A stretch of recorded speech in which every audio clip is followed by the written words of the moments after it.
తెలంగాణలో కొత్త సంస్థ అయితే ఏర్పాటు చేశారు, హైడ్రా అనే సంస్థ. ఈ హైడ్రా సంస్థ ఫుల్ ఫామ్ ఏంటంటే Hyderabad disaster response and asset monitoring and protection. దీని పని ఏంటంటే ఎక్కడైతే ఇల్లీగల్ అక్రమ కట్టడాలు ఉన్నాయనుకో దాన్ని కూల్చేయడం వీళ్ళ పని. సో వీళ్ళ హై పవర్స్ అనేది మనకి ఎస్పీ రంగనాథ్ గారికి ఇచ్చేశారు. ఇక ఆయన కూల్చేయడంలో తిట్టా.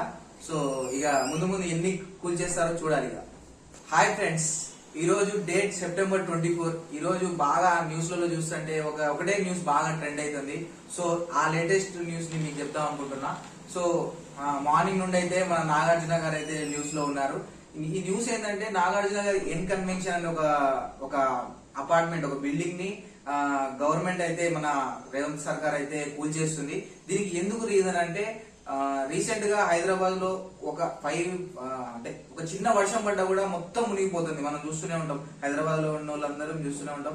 ఎట్లా అంటే రోడ్డు మీదకి ఒక నది లెక్క వచ్చేస్తుంది. ఒక 5 నిమిషాలు 10 నిమిషాలు నీళ్లు పడంగానే, వర్షం పడంగానే మొత్తం మునిగిపోతుంది. దీనికి కారణం ఏంటంటే హైదరాబాద్ లో ఒకప్పుడు నిజాం సర్కారు ఉన్నప్పుడు 70% చెరువులు, రివర్స్ అనేవి మన హైదరాబాద్ లో ఉండేవి అనేవాళ్ళు. కానీ ఇప్పుడు చూస్తే 60% లేక్స్ అనేవి మాయమైపోయినాయి. మరి ఎలా మాయమైపోయాయి అంటే ఆ రివర్, ఆ లేక్ ని కబ్జా చేయడం, దాని మీద బిల్డింగ్లు కట్టడం, ఇదైతే చాలా అన్ని కబ్జాలకు గురైనాయి. మన మల్లారెడ్డి గారు కూడా అలాగనే ఇప్పుడు నాగార్జున ఎన్ కన్వెన్షన్ కూడా అదొక లేక్ కి దగ్గరలో కట్టారు.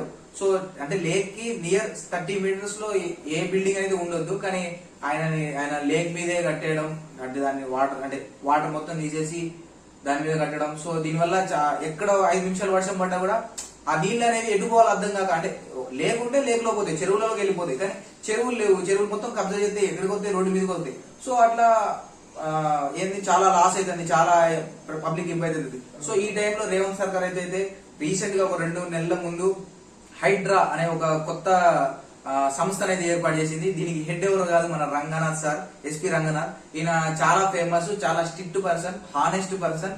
ఎట్లా అంటే ఆయనకి పవర్స్ ఇస్తే మాత్రం ఆయన చెలరేగిపోతాడు అన్న టైప్ లో ఉంటారు. అయితే అంత స్ట్రిక్ట్ పర్సన్ అయినా. సో ఆయనకి పవర్స్ ఇచ్చేశారు. సో ఇక నాగార్జున ఎన్ కన్వెన్షన్ నే ఫస్ట్ అటాక్ అయితే అయిపోయింది. ఆల్రెడీ ఒక 2 మంత్స్ నుండి పెద్ద పెద్ద బిల్డింగ్ నేను కూల్చేస్తున్నాం. కానీ ఈ రోజే న్యూస్ ఎందుకు అయిందంటే అది నాగార్జున గారి బిల్డింగ్ కాబట్టి. యాక్చువల్లీ ఇదే కొంతమంది ఏమంటున్నారంటే ఇదే బిల్డింగ్ లో 2010 టైంలో రేవంత్ రెడ్డి గారి కూతురు ఎంగేజ్మెంట్ కూడా ఇదే ఎన్ కన్వెన్షన్ లో అయిందంట. ఇంకొక న్యూస్ ఏంటంటే మన రేవంత్ రెడ్డి గారు అధికారంలో లేనప్పుడు అంటే కేసీఆర్ ప్రభుత్వానికి వార్న్ చేశారు, మీరు ఎన్ కన్వెన్షన్ కూల్చుతారా లేదా, ఎందుకంటే ఇది ఒక నది మీద ఏర్పాటు చేసి ఉంది కాబట్టి ఎన్ కన్వెన్షన్ ఖచ్చితంగా కూల్చేయాలని ఆయన ఒక వీడియో క్లిప్ కూడా బాగా ఫేమస్ అవుతుంది. సో ఇదండి రేవంత్ రెడ్డి గారు అయితే తీసుకున్న ఈ డెసిషన్ మీరు ఎలా చూస్తున్నారు? డైరెక్ట్ గా అంటే జంబో కోక్లాండ్లు, జేసీబీలు అన్ని పోయి ఒకటేసారి కూల్చేయడం. మనకి నాగార్జున గారు కూడా ఫిట్ చేశారు, మేము కోర్టుకి వెళ్ళి స్టే తెచ్చుకుంటామని. ఎందుకంటే లాస్ట్ టైం కూడా కేసీఆర్ ప్రభుత్వం దీన్ని కూల్చాలనుకుంది, కానీ కొన్ని కారణాల వల్ల అంటే నాగార్జున గారు వెళ్ళి కోర్టులో స్టే తెచ్చుకోవడం, సో అక్కడతో అది క్లోజ్ అయిపోయింది. కానీ రేవంత్ రెడ్డి గారు మాత్రం దీన్ని చాలా సీరియస్ గా తీసుకున్నారు. సో ఇక చూడాలి ముందు ఇంకా ఎన్ని బిల్డింగ్లు కూల్చబడతాయో చూద్దాం. Okay, right, like subscribe channel.